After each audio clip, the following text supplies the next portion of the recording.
Hello everybody, my name is Estrangeli and welcome to a brand new video. Not too long ago, I watched a little cult classic, a little fun movie from the 90s called The Craft. A lot of people in my friend group have seen this movie and recommended it to me as it's a very fun kind of late 90s romp with a bunch of girls doing cool magic stuff with a lot of very interesting characters. It's very quotable.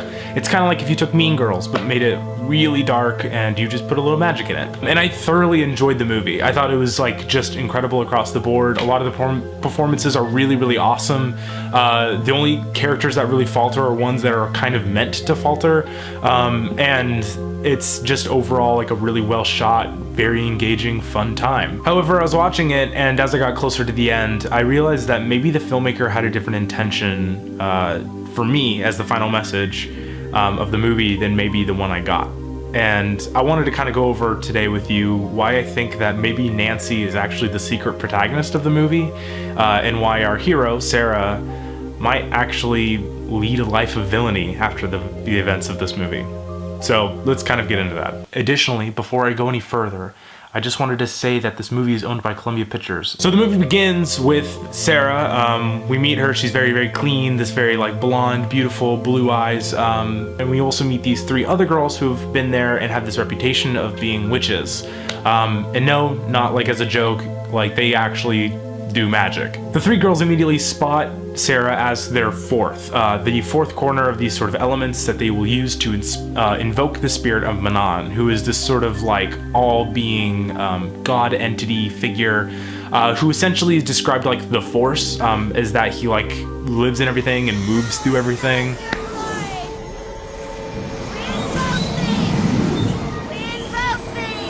As the girls learn about and develop these new, much stronger magical powers that they have because of their new inclusion into the group, they start doing things that maybe are getting back on the people that have wronged them. We have characters like Rochelle, who curses her bully to lose her hair, specifically after a comment in which Rochelle has nappy hair. Then we have this other girl named Bonnie. She's very shy, she's very within herself, she's very withdrawn, but the reason that we find that out is because she actually has scars that go up her arm and alongside of her back.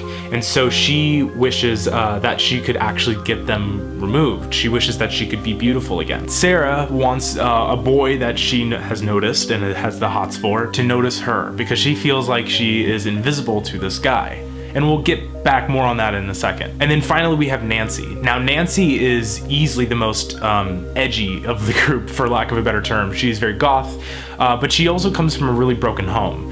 She has a mom and her stepfather, but her stepfather is really abusive. It's very clear that he's drunk all the time.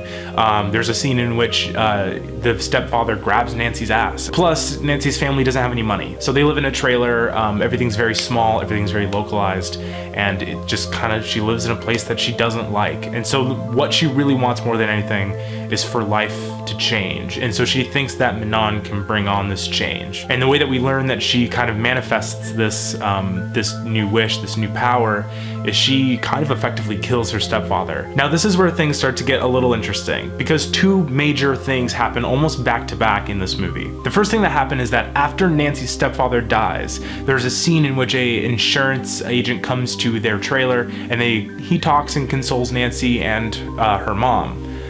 But the big reveal is that she actually got like hundreds of thousands of dollars in insurance money from this stepfather. That's the size, it's standard that I... What size? Second here. Sorry.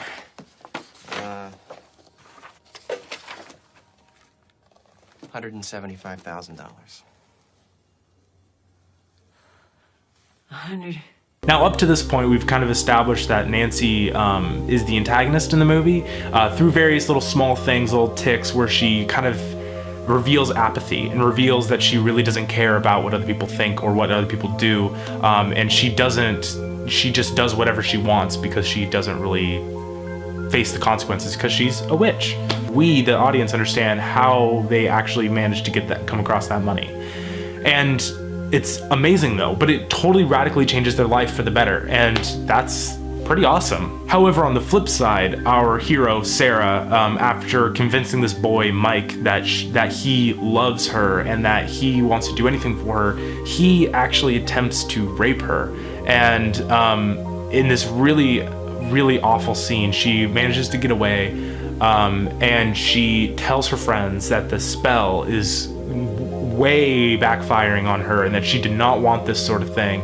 So Nancy, as a friend, decides to bite the bullet, and so she goes to a party where she knows that Mike is going to be at, gets him very drunk, and disguises herself as Sarah and offers to have sex with him. Now, it seems kind of weird at this point that the villain of this movie is going to go as far as to have sex with a guy just so she can break a spell from one of her friends.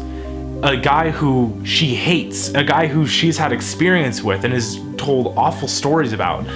She goes into this situation knowing that what she has to do she's not gonna like, but she's gonna do it for her friend. However, Nancy's attempt to actually have sex with Mike doesn't work out, and she gets caught. Mike confronts Nancy, and Nancy kills Mike, pushing him out a window and onto the ground below, where he dies. So at this point, Nancy has killed 2 people. But at this point, Sarah has learned her lesson. Sarah has learned that you shouldn't infringe on people's free will.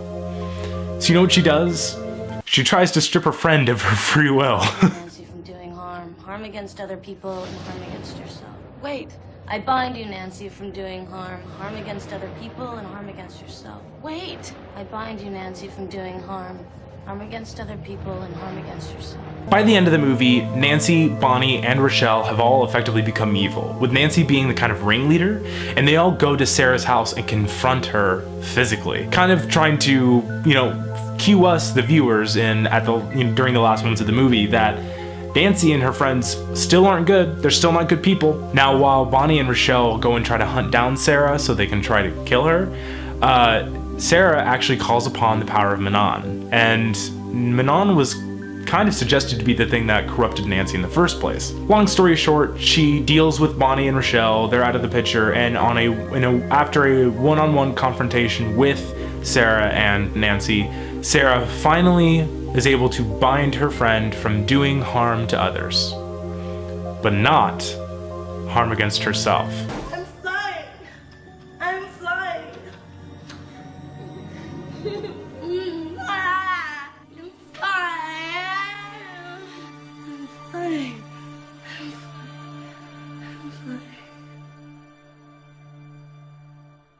Why would Sarah do this to her friend Nancy, who has loved her, helped her adjust to a new school experience, and gave her essentially 3 of the best friends she'll ever have? And in the final beats of the film, we get a scene where Bonnie and Rochelle go to apologize to Sarah. And interestingly enough, she manifests the same lightning storm powers that Nancy was able to do earlier after getting possessed by Manon, and almost kills Bonnie and Rochelle by dropping a tree branch on them. So what did Sarah learn? Did Sarah learn anything? Sarah still stripped people of their free will, and after being killed herself by an evil benevolent force, she tried to do it herself. All the while, Nancy throughout this entire movie has been a victim to everything, and the only good thing she got was in the form of money. Now, the weird part is I'm not sure if this is what the filmmaker intended for me to see.